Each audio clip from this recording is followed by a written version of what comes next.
Cara mengatasi semua masalah aplikasi Crazy Popcorn. Jadi untuk mengatasi semua masalah di aplikasi Crazy Popcorn, cara yang sederhana itu kalian update aja aplikasinya ke versi terbaru. Biasanya versi lama itu ada bug atau error, makanya minta diupdate supaya nggak ada error. Kalau masih tetap nggak bisa, masih error, kalian bisa tahan aplikasinya, pilih info aplikasi, lalu penggunaan penyimpanan, hapus cache, lalu balik lagi, pilih paksa berhenti. Nah, kalian bisa buka dah tuh aplikasinya. Kalau masih tetap nggak bisa gimana? Kalau masih tetap ada banyak masalah, kalian bisa pakai versi lama aplikasinya.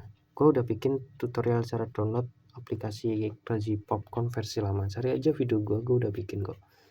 Jadi kayak gitu untuk mengatasi aplikasi Crazy Popcorn masalahnya.